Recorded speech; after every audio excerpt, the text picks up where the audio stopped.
Hi folks, welcome back. Today I'm going to show you how we make our old-fashioned green beans and new potatoes. It is a super simple recipe, but it's also super filling, and it just brings me right back home anytime we have it. So let's get into it. To get started, we'll need a pot and some freshly washed green beans and new potatoes. Now, I wish I could say these came out of our garden this year, but they did not. Whatever new potatoes we got, we've already consumed or we lost, because we did lose some. And the green beans, the last couple of years, haven't done anything really, so we didn't even plant any this year. So I'm just gonna go ahead and get to work snapping these. From some of my earliest memories, I remember Mom and Grandma sitting out on the front porch snapping beans. So this is one of those activities that for me becomes something of a meditation. The feel of it, the rhythm of it, it reminds me of my childhood, and it makes me think of all the ancestors that have gone before me and done the very same movements, developed the same rhythms, worked with the same ingredients. And for me, that kind of feeling is a big part of why I decided that we wanted to do a homestead in the first place. I mean, I've always wanted to, and Tom's always enjoyed gardening, and so it was kind of just a natural fit for us, you know.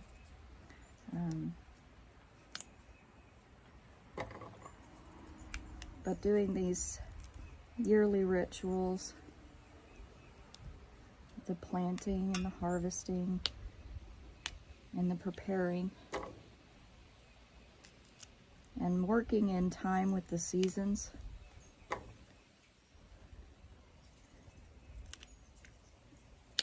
it solidifies something for me. Now, I've already washed these potatoes, so I'm just going to go ahead and chuck these over here in the pan. But it solidifies for me, and probably for a lot of other people, my personal relationship with nature, with the planet at large, and the seasons, the year wheel.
So I stopped for a moment to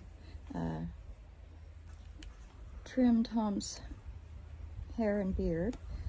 So I may have lost my place a little, but I think where I was going with that was that one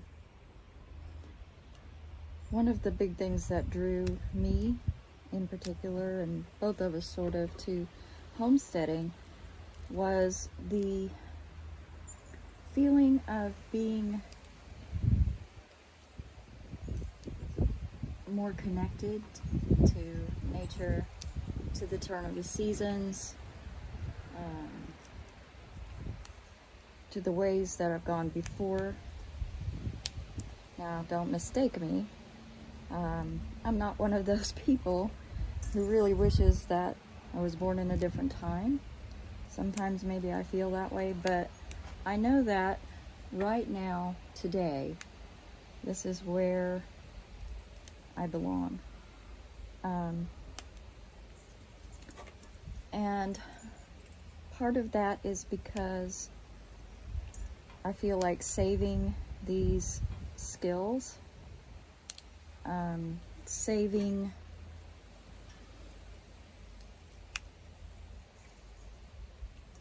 the ways that humanity has grown to survive.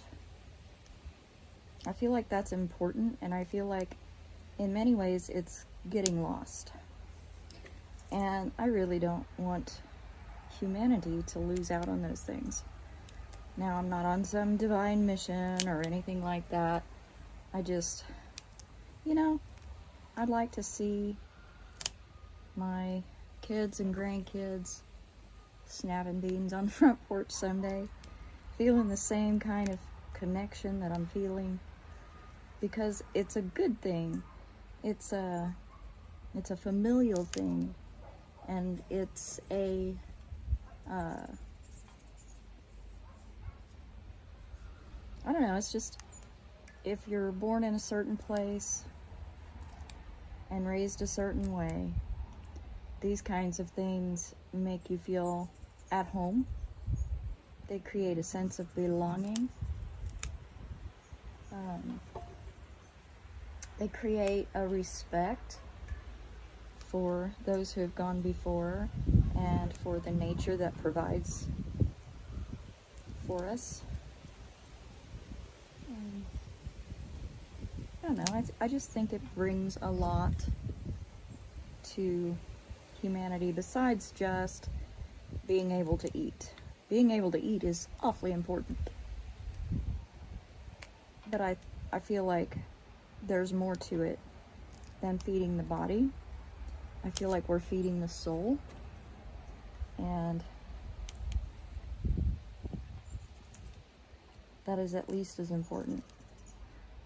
In many cultures, it's more important to feed the spirit than to feed the body. But there's a mind-body-spirit connection there too. So when I'm doing this, I'm remembering the moves that my parents made, my grandparents. So that's exercising the mind. I'm always looking for new ways to do the same things, but maybe a little easier or better. So I'm exercising my creativity. I'm exercising my hands, obviously. And if you get to grow the same things, then you're exercising your body in the garden as you grow them as well. Like I say, we didn't get to grow these green beans this year, but hopefully next year or the year after, or 1 year soon, we'll be able to grow green beans here. But it's these movements that the mind and body remember, that make us think of the things in the past and bring them forward into the present and move them into the future, which ties us into the timeline with our ancestors and those who will come after. I don't know, this all sounds pretty woo-woo, I'm sure, but that's just my feeling about it.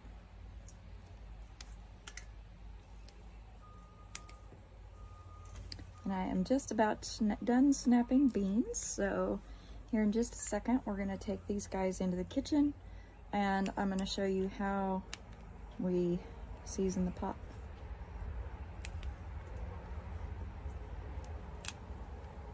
Let's go do it. All right, we have come inside to the stove, and what I'm gonna do, hang on, let me turn the light on. There we go. What I'm gonna do is I'm gonna take and cover this with just enough water to cover everything.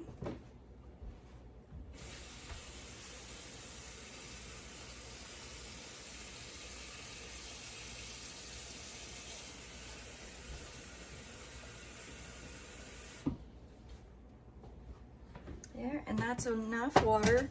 You'll notice that the beans are floating a little bit, but that's okay. That means we've got plenty of water in there for them to, hang on, there we go. Plenty of water in there for them to float around. I'm gonna go ahead and give these one more rinse. I'm still seeing stuff, so let me rinse them again real good.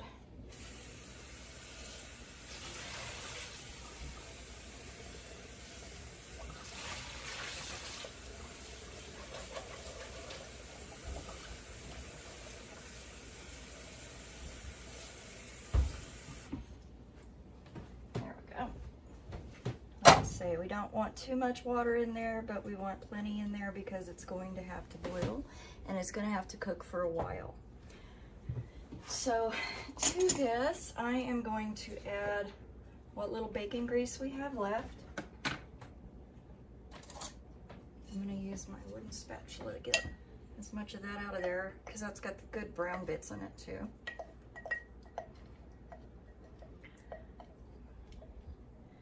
Now we aren't cooking quite as much as we used to with bacon grease, but with green beans and new potatoes, that bacon flavor just really, really kind of gets it where we want it.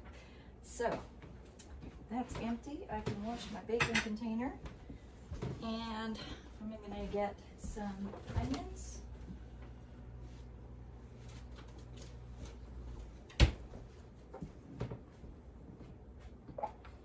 Have some here that are already diced up. We don't need a lot. This is mostly just for flavor. So I'm just gonna take a couple of pinches and try not to get any of the bell pepper in there because he doesn't want that. It's just some onion. Yeah.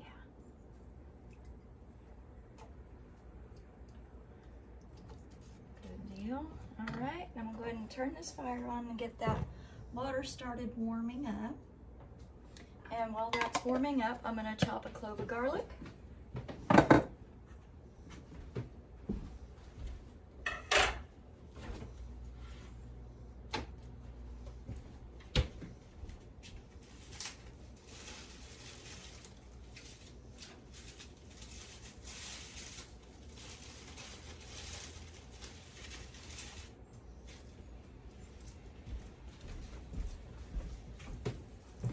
And that reminds me, I need to order garlic for the garden. Ah.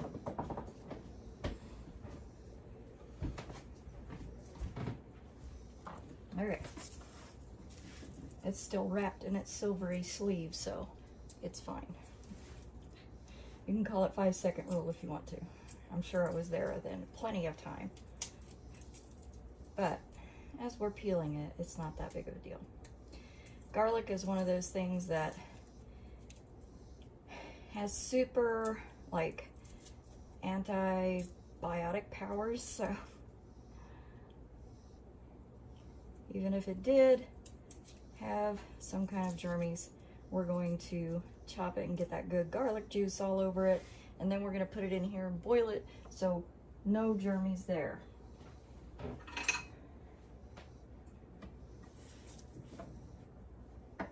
Oh, that is the wrong knife. Hang on. That is the right knife. Now I prefer a nice flat blade to chop my garlic with. In fact, I prefer this for most things if I'm chopping, especially if I want a nice fine dice on it or chop. Then this blade, or where'd he go? Or this blade right here. Those are the two that I prefer for chopping things finely. And I just find that I have a lot of control over where that blade goes and exactly what it's coming down on. Garlic is one of those things that a lot of people have a hard time with because it's pretty sticky. But there's a couple of things you can do.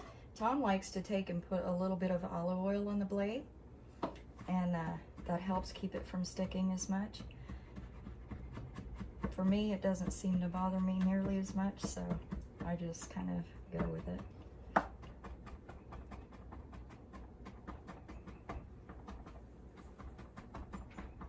All right, we got 1 clove minced garlic, and that'll go in there. Yes, I know, I hear you. All my kitchen peeps, you tell me, don't use the blade. But I promise it's okay. I am aware of the sharpness of my blade and which way it is going across my skin. I have a great respect for knives.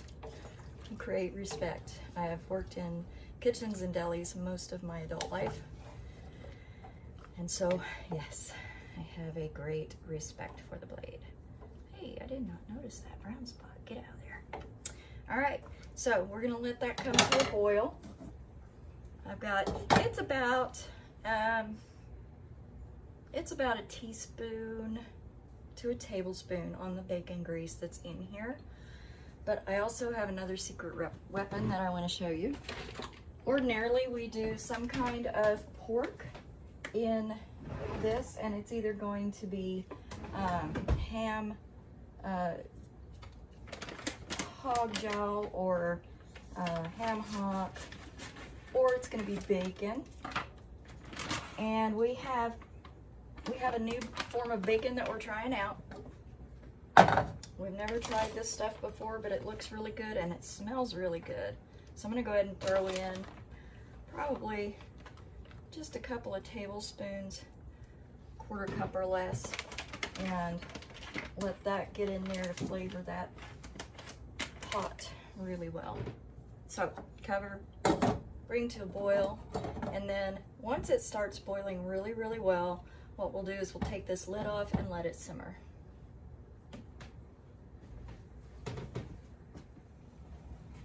All right, we have come to a nice rolling boil. I'm gonna give that a little stir. And boy, I can smell that bacon and onions. Oh my goodness. All right, now I'm gonna leave this lid off and just let that continue to cook. And then here in about 15 minutes, I'm gonna come and check one of the potatoes and see if they're starting to soften. We want the potatoes to be completely soft, almost ready to mash. And then we will know that this is done. All right, we've got everything pretty much done all at the same time. It took about 45 minutes to an hour. Green beans are tender. The potatoes are fork tender, and everything is looking nice and dull. So you want that dull green color in those green beans if you want them nice and softly cooked. Well, that's it for the green beans and new potatoes. Until next time, y'all, be safe, be well, and we'll see you.